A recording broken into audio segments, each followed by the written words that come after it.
L'ascenseur sentait le brûler, comme si quelque part dans la cage, un vieux mécanisme avait pris feu.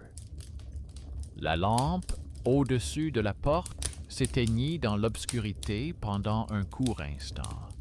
Et à ce moment précis, la caméra de surveillance clignota d'un seul point rouge, alors que l'immeuble était silencieux et qu'aucun bruit de pas étrangers n'était perceptible.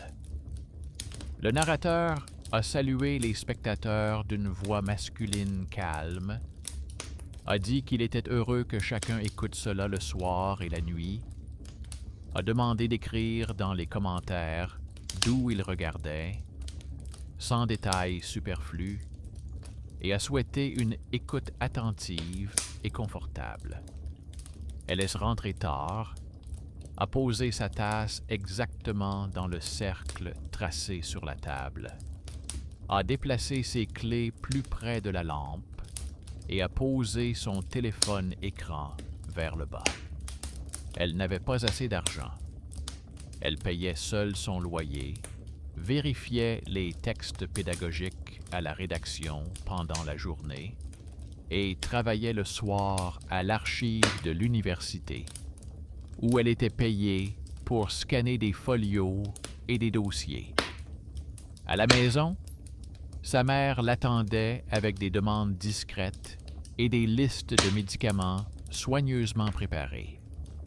Elle économisait son temps, prenait des heures supplémentaires et essayait de ne pas perturber son emploi du temps, car elle avait peur de perdre son logement, et ses habitudes la sauvaient de ses pensées agitées.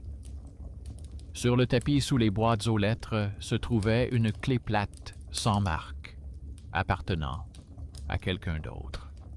Le matin, cette clé n'était pas là, mais le soir, elle réapparaissait. Près de l'ascenseur, la lampe s'éteignait de plus en plus souvent dans le silence. Et pendant cette pause, le point rouge de la caméra s'animait. Dans la section courrier, elle trouvait régulièrement une petite carte postale, sans texte, avec seulement un lys décoloré au dos. Dans les archives de la bibliothèque universitaire, elle trouvait sur son bureau des feuilles avec un filigrane représentant la même fleur. Et chaque fois qu'elle arrivait aux sections consacrées aux allégories médiévales, la lourde porte de la pièce voisine claquait, comme si quelqu'un écoutait de l'intérieur et s'en allait. Ces 5 petits détails flottaient dans l'air comme des détails fortuits, mais ensemble, ils formaient une ligne. Ce soir-là, un colis sans adresse de retour, avec une étiquette contre-signature, était posé devant la porte, alors qu'elle n'avait passé aucune commande. Elle nota dans son carnet l'heure, l'odeur dans l'entrée et la position de la lampe près de l'ascenseur, enregistra l'heure dans son téléphone, installa une vieille caméra dans la cuisine pour enregistrer et ce n'est qu'ensuite qu'elle apporta le colis dans la pièce. Le papier bruissait comme bruisse, non pas un article acheté en magasin, mais la couverture d'un livre sorti d'une armoire. Sous une couche de papier Kraft se trouvait un carton fin sur lequel était imprimé le fac-similé d'un ancien commentaire sur un poème célèbre d'un exilé florentin, sans nom, seulement auteur et livre premier. Entre les feuilles se trouvaient de petites fiches avec de courtes formules. Les péchés des héros comme des allusions directes. Les voluptueux non pas comme des corps, mais comme des réseaux protecteurs. La punition comme position politique. Sur la première fiche, une note soignée, pas de l'érotisme, mais une carte des relations. L'écriture m'a semblé familière. Elle ne provenait pas d'un livre étranger, mais d'une boîte familiale. Elle se souvint du dossier aux feuilles décolorées que sa mère gardait sur l'étagère du haut. Autrefois, sa grand-mère travaillait au service méthodologique de la ville. Elle reliait des journaux muraux, sélectionnait des citations, éditait des conférences. Au dos des vieilles feuilles, sa grand-mère avait laissé de petites annotations à l'encre fine. Dans ce colis, l'écriture était presque la même, sans fioriture, avec des lignes verticales soignées. Sur la dernière carte figurait un mot étranger mais familier. Le nom de jeune fille de sa grand-mère. Le vieux paquet n'était pas revenu par la magie d'un conte, mais par le biais d'un mince papier. Le colis n'était pas adressé à elle, mais à celle dont le métier l'avait rejointe à travers les années. Elle a réparti le contenu en 3 piles. Les commentaires, les cartes, les autocollants de la boîte. Elle a photographié le bon de livraison à la place de l'expéditeur, l'abréviation incomplète du département culturel, à la place du destinataire, son adresse et le nom de jeune fille de sa grand-mère. Sur l'autocollant, il y avait un petit symbole avec la même fleur de lys que celle qui apparaissait dans le filigrane et sur les cartes postales sous les boîtes. Dans la marge du commentaire, une ligne où les voluptueux étaient énumérés en tercettes et où l'on devinait des factions. Et à côté, écrite au crayon, ce sont les positions qui sont punies, pas les corps. Elle ne cherchait pas le sensationnel. Elle cherchait l'ordre. De quels objets, de quels clichés et de quelles habitudes se compose ce murmure. Dans son carnet, elle a noté une série d'observations. Première. La lampe près de l'ascenseur s'éteint en un souffle. La caméra clignote en rouge. Deuxième. La clé plate semble inviter à entrer dans le local électrique. Troisième. La carte postale avec le lys apparaît tous les soirs. Quatrième observation. Les filigranes correspondent à la fleur sur l'autocollant. Cinquième observation. Le bruit du coton dans la réserve des archives retentit lorsqu'elle lit des passages sur les voluptueux. Elle ne s'est pas attardée sur cette énigme. Son métier était autre. L'éclat des lignes simples, des documents clairs, des conversations discrètes avec des personnes qui ont accès à l'information. Pour aggraver délibérément la situation et ne pas faire durer le suspense, elle a choisi une démarche qui marque souvent le début d'un thriller honnête. Elle a laissé la caméra allumée, a pris les cartes, a posé une tasse vide sur la table, a placé un cercle de papier sur le téléphone pour éviter toute lumière accidentelle et est descendue voir le concierge. Elle a demandé une copie du journal de l'Interphone sans les adresses, seulement les lignes appel interne. Le concierge a grogné, mais il lui a donné la feuille. Plusieurs nuits de suite, un signal interne sans numéro avait été enregistré à la même fenêtre, exactement au moment où l'ascenseur aimait respirer l'obscurité. Il a ajouté d'un ton las que l'électricien devait vérifier l'éclairage la semaine suivante, mais que personne ne s'était encore inscrit pour la nuit. Elle a fait remarquer que le journal était à jour, ce qui signifiait que quelqu'un détenait le code quelque part à proximité. En rentrant, elle a croisé un coursier au visage fatigué qui tenait un chariot vide. Il l'a reconnu car la veille, il ne l'avait pas trouvé chez elle et avait rapporté le colis à l'entrepôt, mais le soir, il avait reçu une confirmation de retour et avait dû le rapporter une nouvelle fois. Il a dit brièvement que l'étiquette sur sa boîte était étrange. Il n'y avait pas d'expéditeur et le code était imprimé avec un vieux ruban. Il a montré sur son téléphone l'itinéraire de service, où l'on pouvait voir les pointes de scan, et un point brillait juste dans leur entrée, comme si la boîte avait été récupérée là, dans l'escalier. Il ne s'est pas lancé dans des considérations philosophiques. Il a simplement proposé de laisser une note de service indiquant « livraison non confirmée par l'expéditeur » afin de ne plus avoir à faire de livraison nocturne. C'était un bienfaiteur inattendu vêtu d'une veste chaude.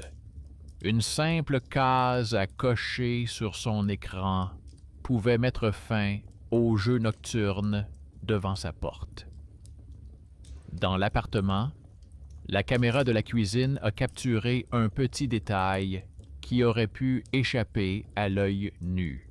Au moment où elle retournait la carte avec la mention « carte allégorique », l'écran du téléphone, posé à côté d'un cercle en papier, a légèrement tremblé dans le reflet de la porte vitrée du placard. La lampe au-dessus de la table s'est affaissée pendant une fraction de seconde, et un petit reflet rouge de la caméra dôme a clignoté dans le judas de la porte. Au même moment, un message vide est arrivé par courrier électronique de la liste de diffusion des archives de l'université, avec pour objet la date de la conférence sur les voluptueux. Elle ne s'accrochait pas au mystère. Elle comparait les intervalles comme on compare les lignes au champ, la lampe, la caméra, la liste de diffusion, la carte, la porte. Une fenêtre après l'autre, et le rythme s'installe. Le lendemain, dans les archives, elle a montré à la laborantine, une femme que beaucoup dans le département ne considéraient pas comme importante, le filigrane en forme de lise qu'elle avait trouvé sur les feuilles. Celle-ci jeta un coup d'œil sans faire de bruit et dit que ce n'était pas simplement une fleur, mais un ancien signe de composition qui était apposé sur les copies à une époque particulière, lorsqu'un atelier municipal parrainait le département. La laborantine a ajouté qu'elle avait vu, dans les listes de services, un nom de famille correspondant à celui de sa grand-mère dans les anciens procès-verbaux du club du département, où l'on discutait non pas des mœurs, mais des allégories politiques du poème. Sa connaissance discrète s'est avérée plus importante que les voix bruyantes de la salle des professeurs. C'était là la force cachée du petit savoir-faire contre le statut. Elle décida d'aller jeter un œil à la cave. L'électricien était sur place et dit que le tableau électrique était en bon état, mais qu'à côté se trouvait une vieille armoire de distribution avec des scellés périmés. dans laquelle dépassaient de minces fils provenant de l'interphone et de la caméra. Il lui a montré qu'il y avait autrefois dans l'armoire un petit boîtier pour le pilote du système d'alerte régionale et que parfois, on oubliait de déconnecter ces boîtiers. Sur la paroi latérale, un lit s'était décoloré. L'électricien a ajouté qu'il allait couper l'alimentation, mais que pour que tout soit en règle, il fallait un document de la direction. Il a regardé l'impression du journal de l'interphone et a dit que la ligne « Appel interne » apparaissait dans la fenêtre lorsque la ville testait les fermetures du tableau d'affichage. Pas de rituel secret, juste un réseau où un nœud oublié porte des significations étrangères. Ce jour-là, la vie dans l'immeuble suivait son cours normal, mais cette normalité cachait plus de choses qu'il n'y paraissait. Dans les archives, on a trouvé des feuilles avec les mêmes lises et des remarques similaires sur des allusions ciblées. De vieilles polices de caractère ont été téléchargées sur le ruban collé sur la boîte. Dans le journal de l'interphone, une empreinte digitale étrangère a été imprimée, qui appuyait sur le bouton à la même heure. Dans la liste des diffusions, un ancien thème de conférence a refait surface, où les allégories du pouvoir remplaçaient la conversation sur le corps. Elle s'est assise à table, a étalé les cartes avec la main de sa grand-mère et a compris que c'était là que se croisaient ses affaires personnelles, le confort des autres et la paresse urbaine. Le poème sur le lit, comme l'appellent les ignorants, s'est avéré être un livre de loi en tercet, et la maison est devenue une maquette sur laquelle les étrangers aiment jouer les professeurs. L'escalade est venue de sa propre décision. Elle a sorti un petit dictaphone du placard, l'a posé à côté du téléphone, a laissé la caméra allumée et n'a pas couvert le Judas avec un morceau de papier. Elle voulait que tout soit enregistré. La lampe, la caméra, la porte, le téléphone, la carte postale avec le lys sous les tiroirs. Tard dans la soirée, elle entendit le même bruit dans l'arrière-boutique des archives. Mais elle était chez elle. Une notification sans son apparut sur son téléphone avec un titre neutre.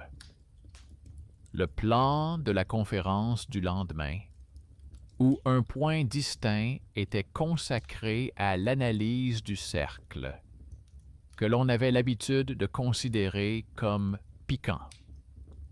À ce moment-là, la lumière de l'ascenseur s'est éteinte, un point rouge a clignoté et le dictaphone a capté un bref grattement métallique, comme si une clé avait été passée sur la porte du local électrique.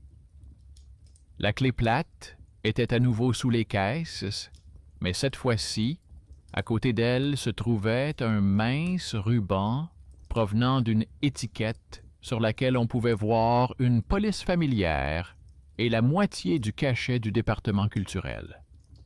Elle ramassa la clé et le ruban, les apporta au concierge et lui demanda de les inscrire dans le registre en précisant « Clé sans nom trouvée avec un morceau de ruban et la moitié d'un cachet à telle heure. » Le concierge nota sans poser de questions.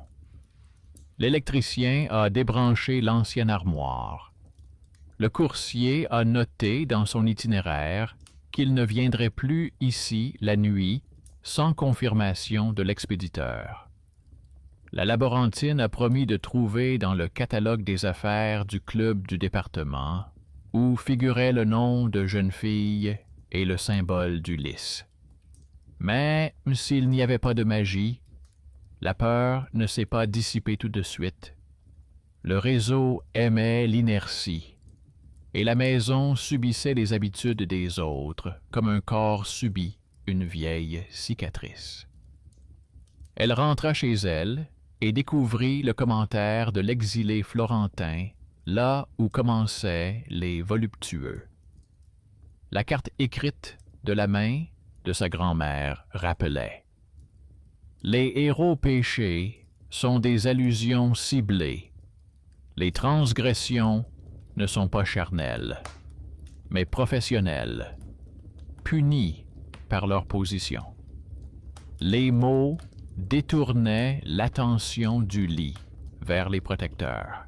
Elle sentit que dans son immeuble, on répétait le même tour: détourner l'attention par une allusion, pendant qu'on ramassait les fils sous les pieds. La maison enseignait la même chose que le poème, si on le lisait non pas pour les chuchotements, mais pour les références. Cette pensée était moins effrayante, mais plus froide et plus claire. C'est cette clarté qui rendait les choses vraiment effrayantes. Tout ce qui semblait mystique reposait sur le fait qu'il était plus pratique pour les gens de ne pas défaire les anciens nœuds. Dans la cuisine, la caméra enregistrait l'air chaud. Le dictaphone faisait tic-tac. Sur la table se trouvaient des autocollants, des cartes, des impressions, un ruban avec un tampon, une carte postale avec un lice. Le téléphone reflétait un instant le verre sombre de la porte d'entrée. Elle remarqua dans ce verre son propre mouvement et le contour à peine perceptible d'un étranger, non pas une silhouette, mais le reflet d'une lampe qui, dans sa mémoire, coïncidait avec le moment où elle avait lu pour la première fois que les voluptueux n'étaient pas des corps, mais un parti. Elle comprit qu'elle allait devoir aller plus loin dans la bibliothèque, dans les affaires du club du département, et interroger sa mère sur le travail de sa grand-mère. Pour cela, il faudrait apporter au concierge le journal, le bon de livraison, le rapport des électriciens et l'impression de la liste de diffusion. Et si ces dossiers contiennent vraiment une conférence intitulée « L'érotisme comme allégorie du pouvoir », alors la fin de l'histoire ne sera pas une vision effrayante, mais une histoire de justice. Les nœuds étrangers seront défaits, le papier sera cousu, et le lys restera sur l'étagère, comme un signe du temps où la ville aimait jouer aux devinettes.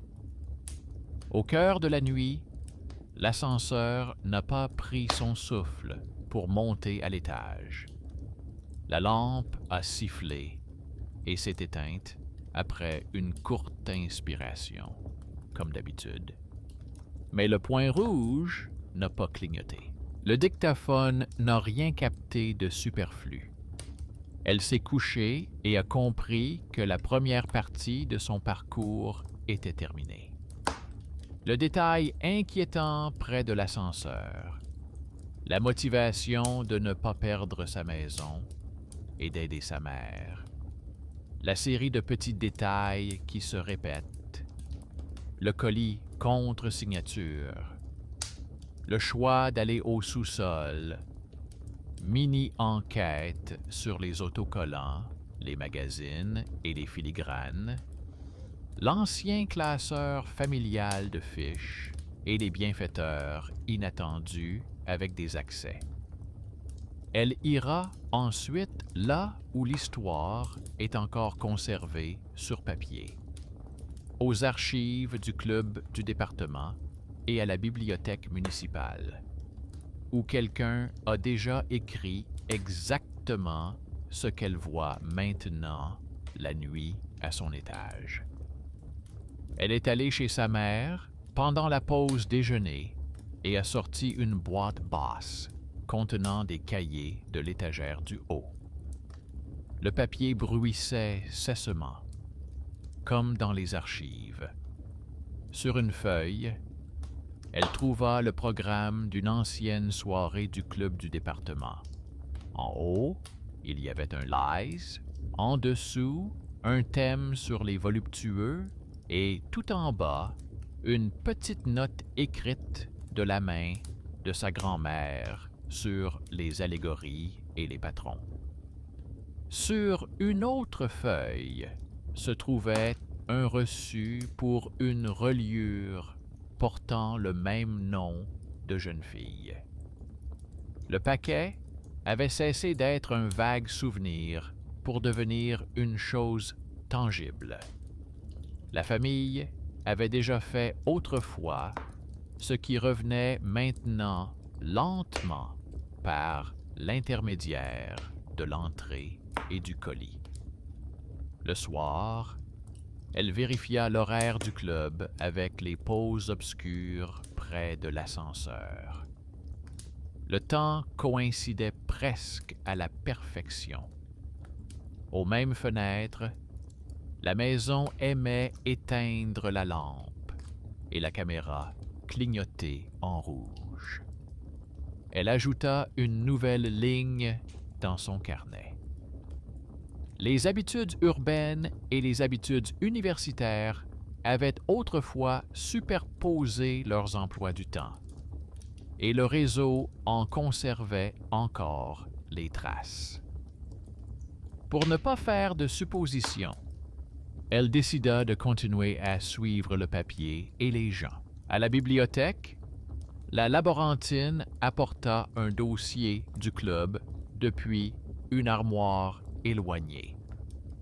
À l'intérieur se trouvaient des enveloppes contenant des coupures de presse, des copies des plans de cours et des fiches avec les notes des permanents. Sur 2 fiches figuraient les mêmes filigranes avec une fleur de lys et des formules sèches faisant allusion à des adresses.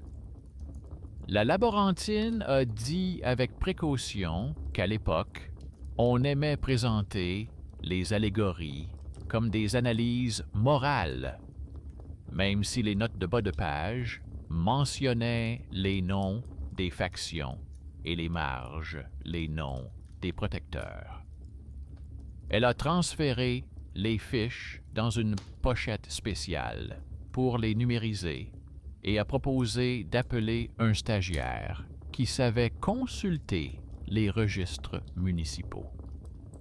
Le garçon n'était pas considéré comme important au département, mais son habitude de comparer les polices et les numéros était utile comme une règle. Le stagiaire a regardé les photos des autocollants du colis, a agrandi les champs granuleux et a dit qu'il voyait la même police sur les anciennes plaques des armoires de communication du quartier. Il a montré sur la carte 2 nœuds avec des numéros de série similaires dans le quartier voisin et a expliqué que l'un d'eux s'illuminait souvent la nuit, lorsque des messages tests étaient affichés sur le tableau. Sa discrète observation lui a donné un autre indice. Elle a noté les adresses et s'est rendue auprès du stagiaire au centre des écrans, celui-là même qui avait déjà rayé la référence à leur arrêt.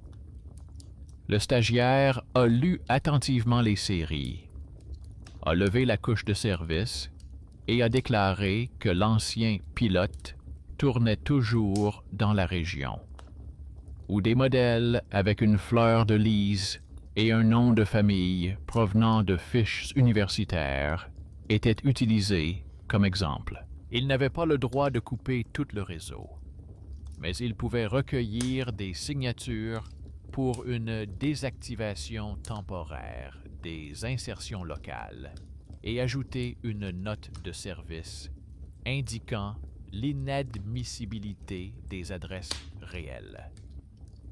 Il l'a fait immédiatement. Il a rempli la demande, indiqué les numéros des nœuds et posé une copie tamponnée sur son bureau.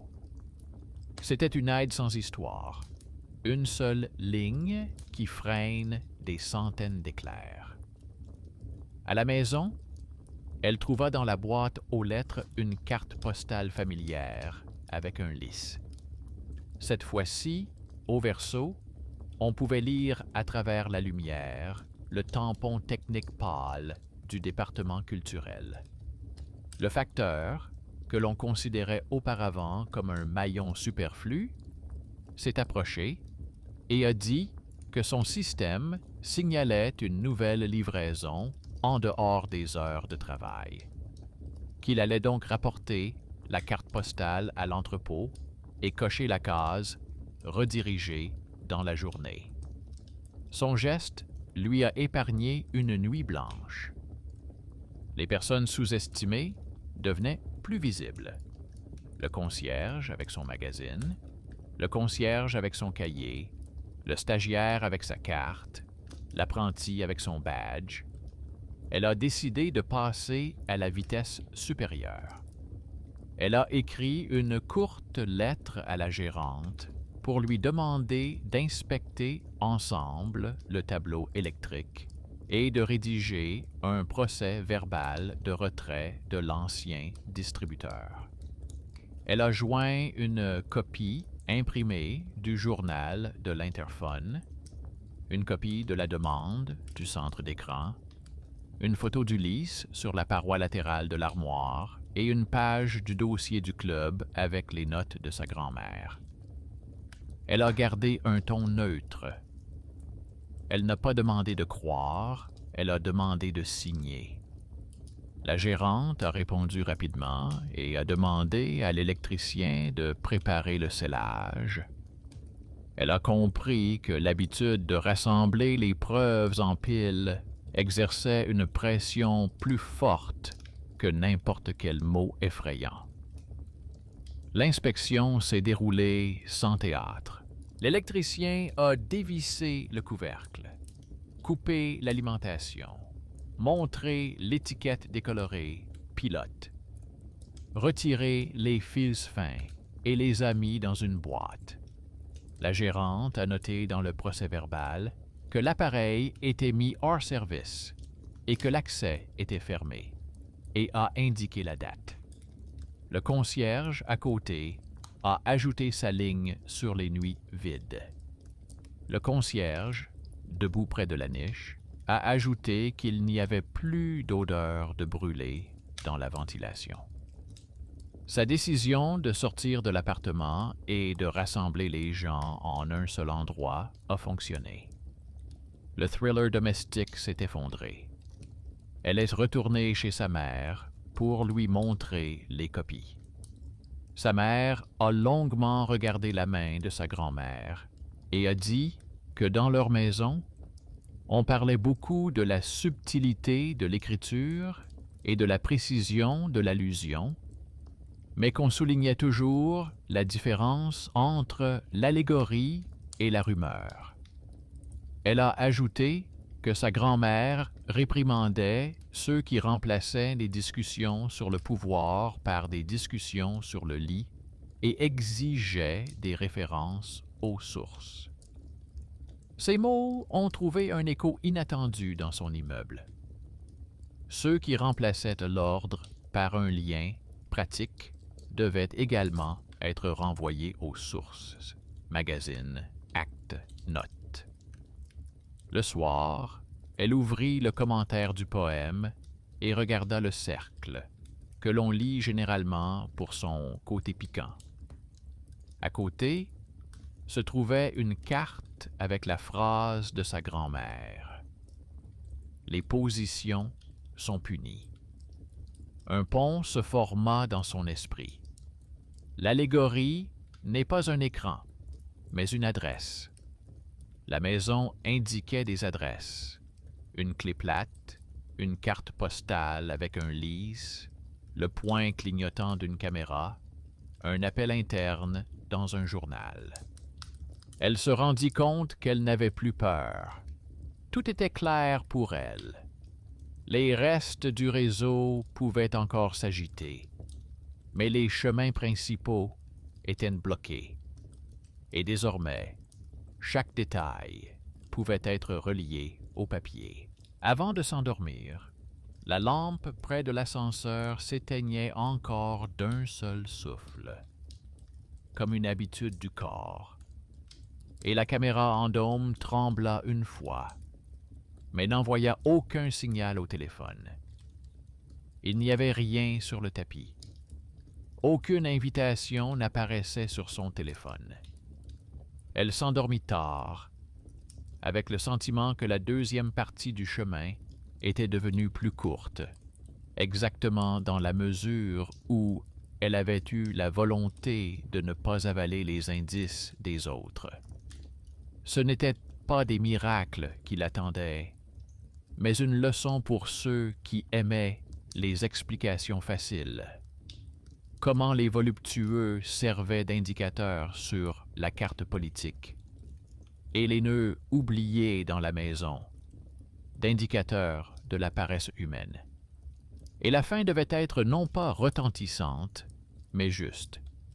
Les lits seraient archivés, et dans l'entrée resteraient les chiffres réguliers sur les actes et les pas chaleureux, habituels, dans l'escalier. Elle se réveilla tôt et décida de ne pas suivre ses habitudes, mais de suivre une chaîne d'objets. D'abord, la bibliothèque. Le dossier du club était posé sur le bord de la table, comme une ligne inachevée. La laborantine avait laissé un marque-page dans la marge et un petit mot indiquant que la numérisation des fiches avec le lys serait prioritaire afin de ne pas perdre le contact avec les nœuds urbains. À côté se trouvait une enveloppe fine avec une tache de cire décolorée. À l'intérieur, le programme de la soirée, où le thème des voluptueux figurait en premier, et en bas, 2 lignes en petits caractères tremblaient. Il était indiqué que la discussion se déroule dans le cadre d'une analyse des relations de patronage. À côté, l'un des agents de service avait ajouté au crayon « à ne pas confondre avec une leçon de morale ». Ces mots secs résonnaient plus fort que n'importe quel appel. Ils reflétaient la confiance sereine de ceux qui ont l'habitude de débattre sur le papier plutôt qu'à grands cris. Sur le chemin du retour, elle remarqua des feuilles fraîches sur le tableau d'affichage de l'entrée. Les inscriptions étaient neutres. Elles invitaient à une soirée sur les valeurs et l'ordre. Promettaient une conversation sans complications. Et en bas, on devinait le même lys, mais caché dans un ornement. Le papier avait la même odeur de toner que les copies du dossier du club. Le facteur près des boîtes aux lettres murmura qu'on avait essayé d'afficher des tracts similaires pendant la nuit, mais qu'il avait rapporté le paquet, car son itinéraire indiquait que leur entrée était fermée pour les affiches nocturnes. Il a ajouté qu'il avait laissé une note dans le système. Reporter à des heures de jour avec confirmation de l'organisateur. Son bouton d'apparence fragile dans l'application était en fait un poids lourd qui écrasait la légèreté étrangère. Le soir, l'ascenseur s'est à nouveau éteint d'un seul coup. Mais le point rouge de la caméra ne s'est pas allumé. Dans le journal de l'interphone, l'espace vide est resté intact, tout comme les lignes dans son carnet. Cette fois-ci, l'inquiétude venait d'un autre front. Une lettre anonyme fut déposée dans la boîte aux lettres du département, dans laquelle quelqu'un s'indignait du blasphème et déclarait qu'il fallait immédiatement modérer cette vision délibérément vulgaire du poème. La lettre se répandit comme une tache dans le département, bien qu'elle ne contienne aucune référence, aucune date, aucune feuille. Juste un mot fort et la promesse de se présenter à la bibliothèque avec un groupe pour discuter. Elle sentit que la vieille habitude de la ville, remplacer la circulation des documents par du bruit, voulait renaître non pas à travers la boîte noire dans le sous-sol, mais à travers le cri-papier à la porte. Sa réponse fut simple et lente. Elle rassembla 3 choses dans un dossier. Le programme du club, avec la mention « Relations de patronage », la fiche écrite de la main de sa grand-mère, position sanctionnée, et une copie de la demande du centre des écrans pour désactiver les insertions locales avec le lisse. Elle a ajouté à côté l'acte de scellage de l'armoire et une copie imprimée du journal de l'Interphone avec les nuits vides. En bas, il y avait une note du coursier interdisant l'affichage nocturne. Ce n'était pas un bouclier contre les disputes, mais un assemblage de pages où chaque ligne tenait la suivante. Le lendemain, un homme que la ville avait l'habitude de considérer comme important est effectivement apparu à la bibliothèque. Il marchait d'un pas rapide, tenait un dossier dans sa main et parlait fort. À l'accueil, il a exigé de voir les documents, bien qu'il ne se soit pas inscrit. Il était accompagné de 2 personnes qui observaient la réaction. Ils n'étaient pas venus pour écouter. Ils étaient venus pour donner des ordres. La laborantine a pris le coup en premier. Elle a montré le registre des visites, expliqué qu'on ne pouvait pas accéder au fonds sans inscription, proposé de remplir une demande et d'attendre son tour. Le visiteur a commencé à élever la voix et à répéter des formules telles que « honte » et « blasphème ».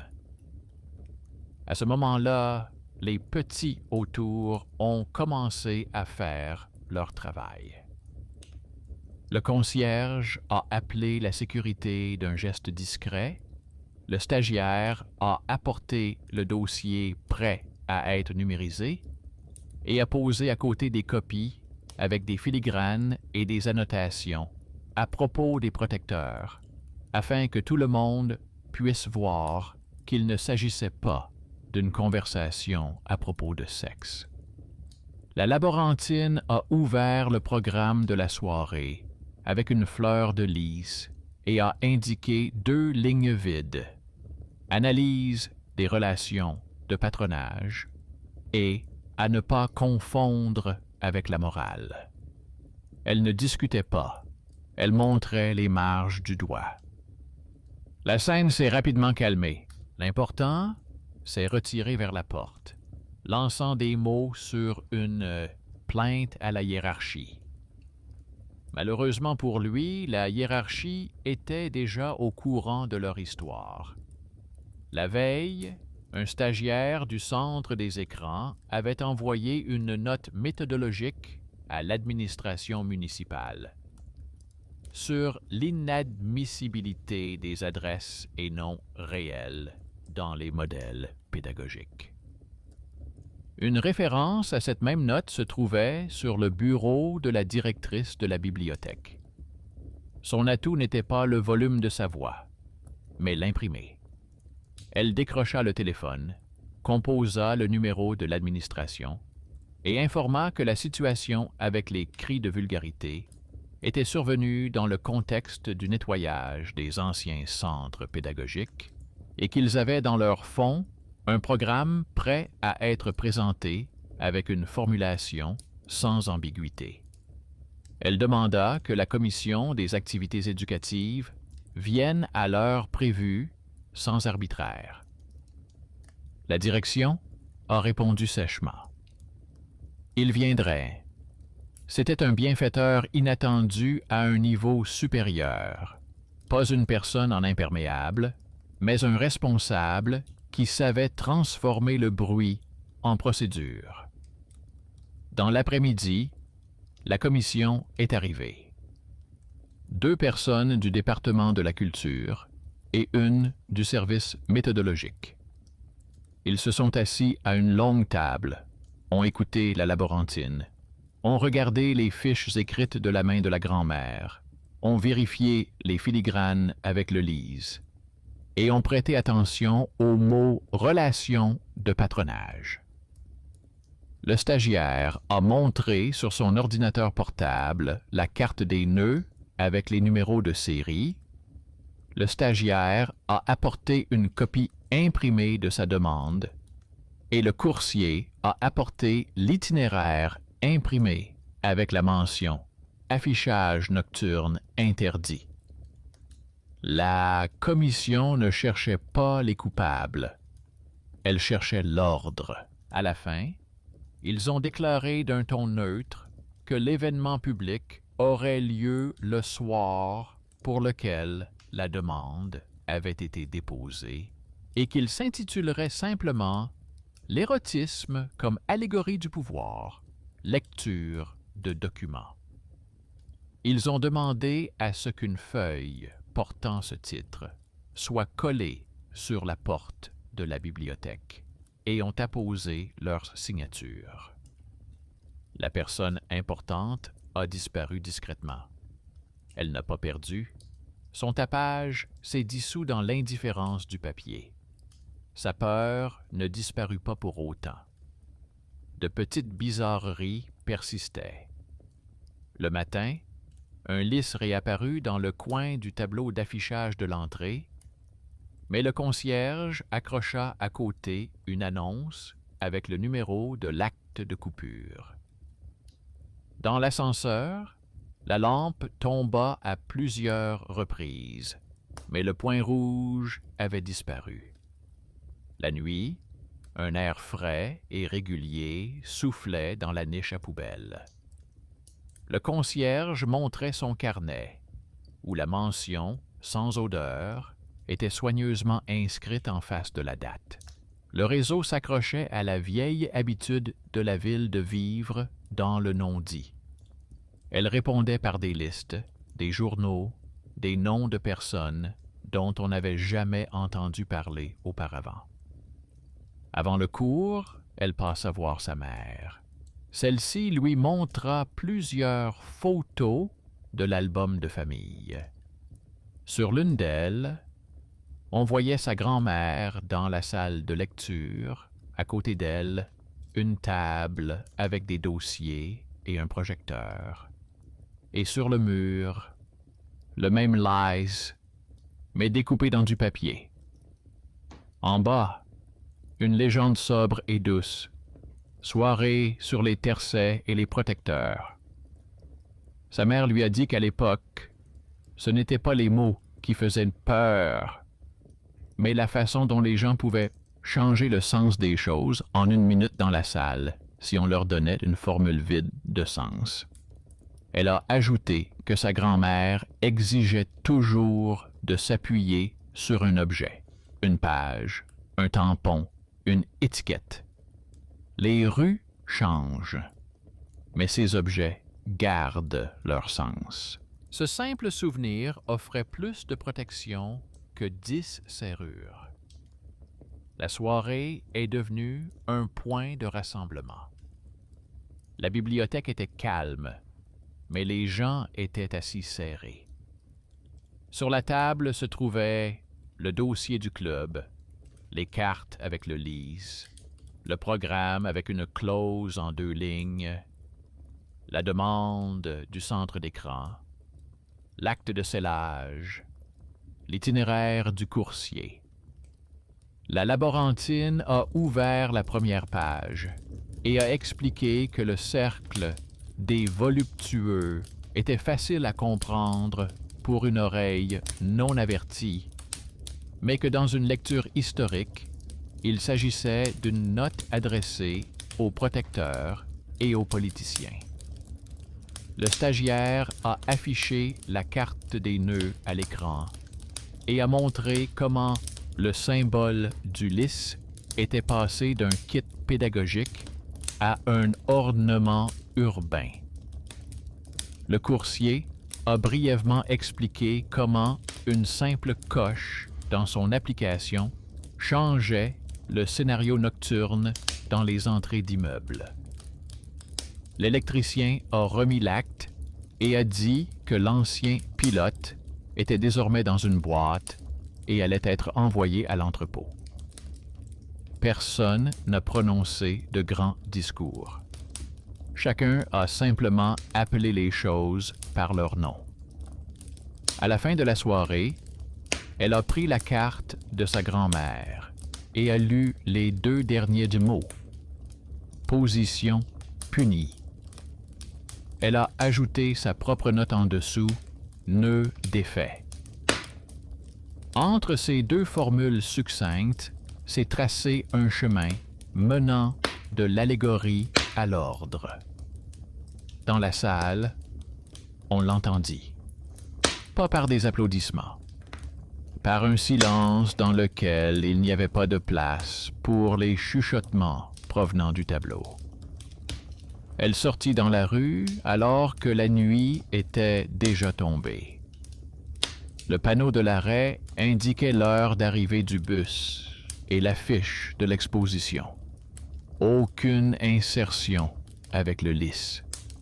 Dans l'entrée, la lampe ne s'éteignait pas, bien qu'elle y fût habituée.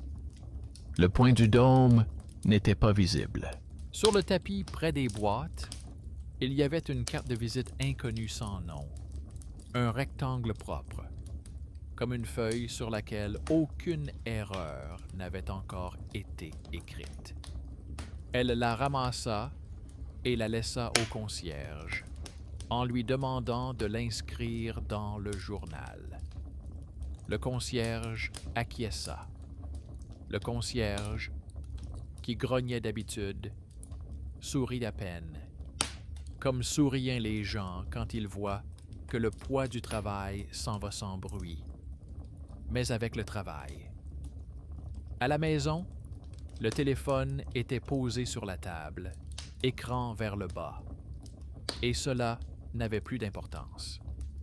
Elle sortit un carnet et écrivit ce qui s'était passé. La famille est revenue grâce au papier et a aidé à voir comment les mythes remplacent le travail. Des bienfaiteurs inattendus ayant accès aux informations ont appuyé sur les touches nécessaires et apposé les cachets requis. Les petits, la laborantine, le stagiaire, le coursier, le concierge, l'électricien, ont maintenu la maison en place. La voix forte et importante, applaudie dans les couloirs, n'a pas perdu contre elle, mais contre une procédure qui aurait dû être utilisée depuis longtemps par tous. Et quelque part, sur une étagère éloignée, sous la lampe, la main de grand-mère indiquait toujours la ligne nécessaire. Elle ferma son carnet, passa la main sur la table et comprit que la peur était réduite à néant là où chaque action avait son équivalent sur papier. À la fin, il restait encore un choix court et clair à faire. Que faire des derniers papiers avec le lys sur le tableau à l'entrée? Mais il ne s'agissait plus d'horreur.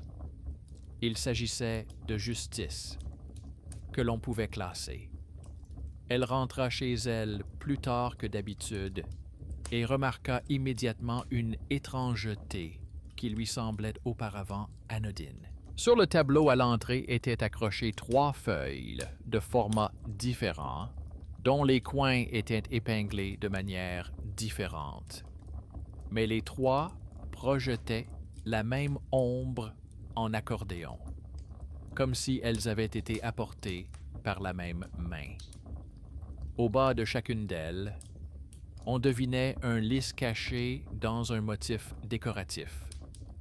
Elle retira une feuille, la plaça sur un brouillon blanc et comprit que le papier était plus fin que celui de la bibliothèque et que le toner laissait des taches.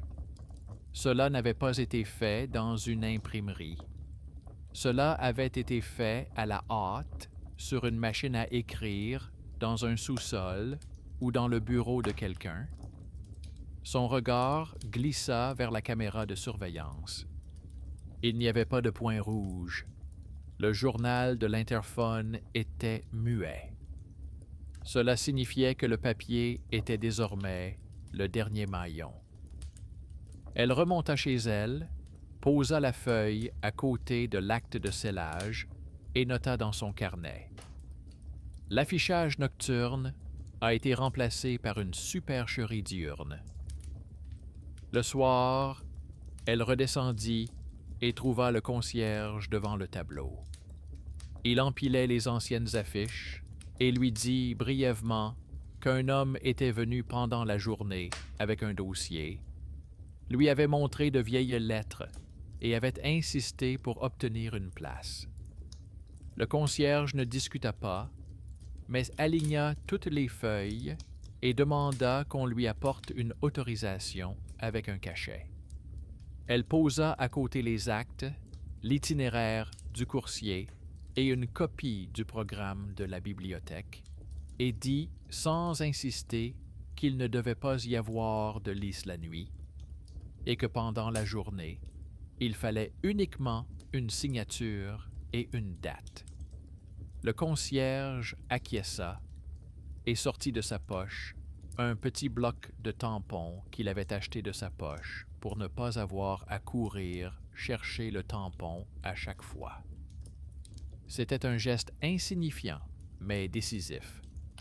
En bas du tableau apparaissait désormais une ligne avec le jour et l'heure, et chaque feuille avait désormais un voisin. Le matin, elle s'est rendue à la bibliothèque et a aidé la laborantine à préparer le matériel pour le soir. Le dossier du club, les cartes avec le lys, le programme avec la mention des parrains, la demande du centre d'écran, l'acte du tableau électrique, l'itinéraire du coursier, l'extrait de l'interphone. Tout était rangé en ordre. Le stagiaire a ajouté une carte avec les nœuds en surlignant ceux qui avaient été retirés. Dans les marges, il a ajouté quelques mots simples sur la séquence. D'abord, ils ont déconnecté le matériel, puis ils ont découpé les modèles. Ensuite, ils ont retiré les affiches de la nuit, puis ils ont vérifié la conférence. Cette ligne semblait scolaire, mais elle en disait plus long que beaucoup de discours. Vers midi, une nouvelle feuille sans lys est apparue dans l'entrée. Elle promettait une conversation sur la moralité et se terminait par un point, comme un verdict. En bas, un espace vierge était laissé pour l'impression et l'horreur, comme s'il s'agissait d'un détail insignifiant. Le concierge a feuilleté le journal et a inscrit les lignes concernant la veille et le jour même, puis a ajouté tout en bas un avertissement. Sans cachet, avec la date, la feuille sera retirée dans 1 heure.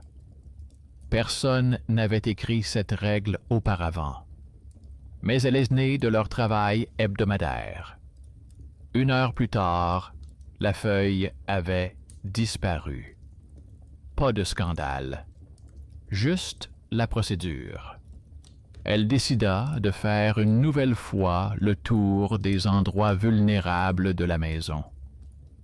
Les plombs du tableau électrique étaient intacts. Le trait de crayon n'avait pas été effacé. La niche à poubelle était fraîche et sèche.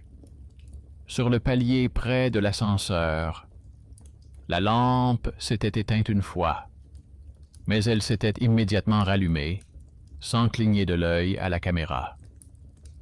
Sous les boîtes aux lettres, rien.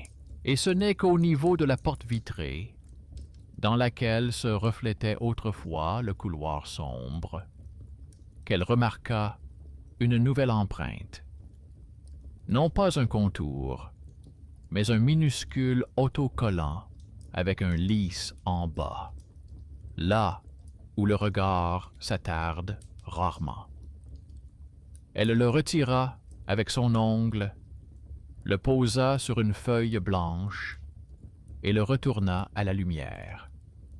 Sur la colle, il y avait une partie du numéro de série très similaire à ceux que le stagiaire trouvait dans le registre.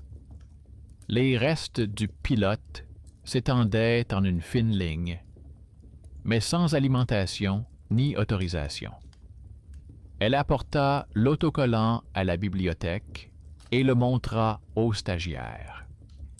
Celui-ci agrandit le numéro, le compara avec la carte et confirma qu'il s'agissait bien de la queue d'un ancien ensemble qui circulait dans le quartier. La laborantine le colla soigneusement sur la feuille contenant les copies des cartes et signa les lettres. Rue, entrée, porte vitrée. Elle a dit que cela irait dans le dossier méthodologique afin que les autres puissent plus facilement expliquer comment les superstitions domestiques s'appuient sur des traces techniques. Cette fois, sa voix trahissait une fierté tranquille. Non pas pour la victoire, mais pour l'ordre. Le soir, des gens sont venus dans la salle, des gens différents. Certains s'attendaient à un peu de piquant, car le mot voluptueux fonctionne plus vite que le dictionnaire.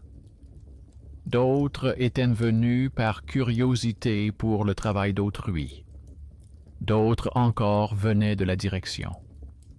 Plusieurs personnes, semblables à celles qui aiment dominer par leur ton, se tenaient près du mur et échangeaient des regards. Elle s'assit près de la table où se trouvaient leurs objets. La laborantine a commencé par un détail inquiétant. La lampe près de l'ascenseur qui s'éteignait en un souffle. Elle a ensuite montré la carte écrite de la main de sa grand-mère, où figuraient exactement 2 mots sur les positions punies. Puis elle a passé en revue la carte des nœuds, les sauts, les actes et le programme du club. Il ne restait plus rien de piquant. Il ne restait que des références, des noms, des dates, des tampons et des objets.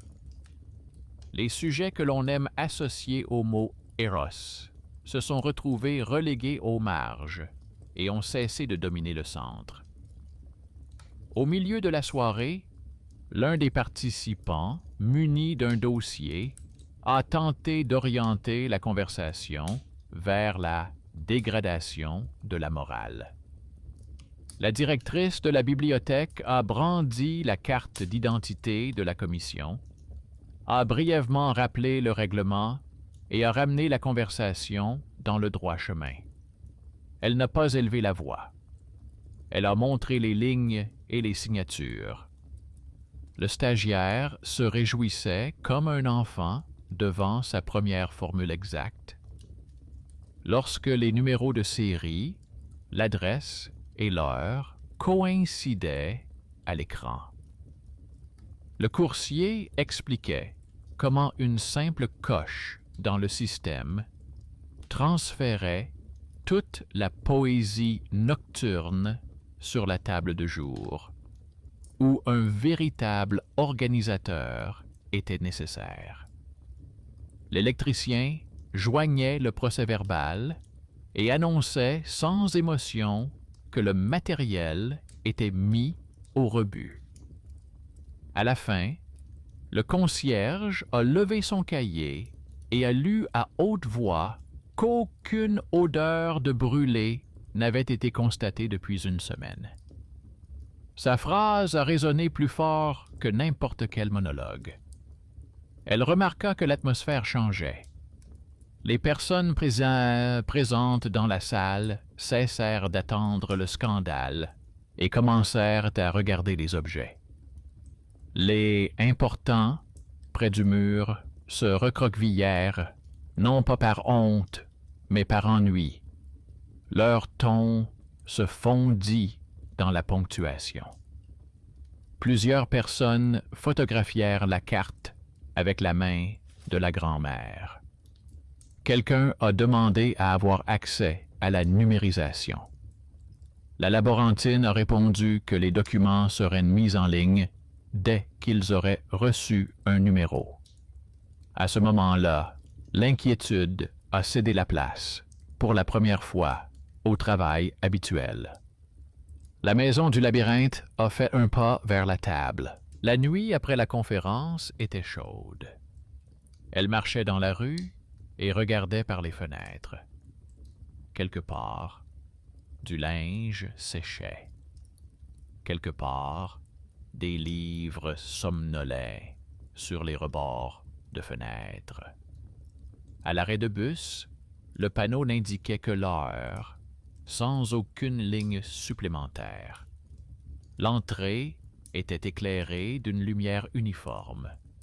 Sur le tableau à l'entrée était accrochée une feuille avec un cachet et une date, où était écrit quand aurait lieu la nouvelle conférence et qu'on y ajouterait une section sur la façon dont, dans les maisons de ville, on remplace la conversation sur le sens par une conversation sur le confort. En bas, il y avait 3 signatures. Celle du service méthodologique, celle du département de la culture et celle de la directrice. Pas de lice, pas d'allusion. Seulement 3 lignes qui maintiennent le papier. À la maison, elle rangea son carnet d'observation sur l'étagère du haut et en posa un nouveau, vierge, sur la table. Elle ne jeta pas l'ancien. Il contenait encore la carte du jour qui avait appris à ne plus avoir peur. Sur la première page du nouveau, elle nota quelques règles qui fonctionnaient le mieux. Écrire les chiffres en toutes lettres. Noter l'heure en lettres.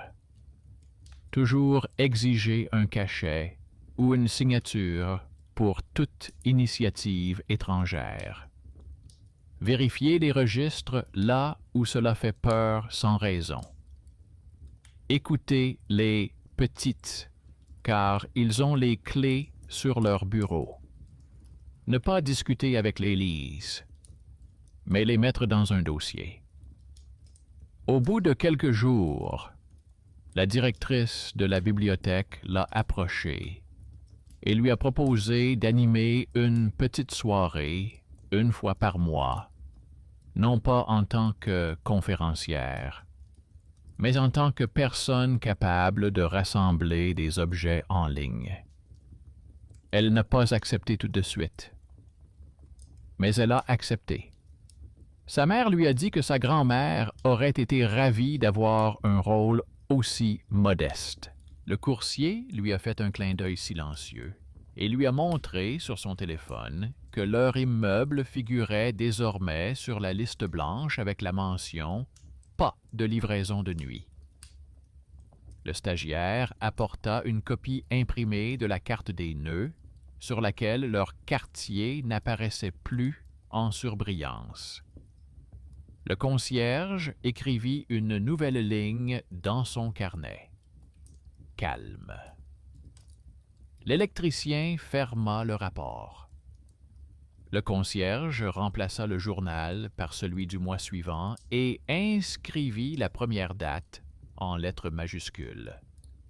Elle a finalement repris ses activités. Elle a lu des textes, scanné des dossiers, acheté exactement ce dont elle avait besoin à la pharmacie et n'a plus essayé de contourner les obstacles en suivant les conseils. Le soir, la lampe près de l'ascenseur s'éteignait parfois d'un seul coup.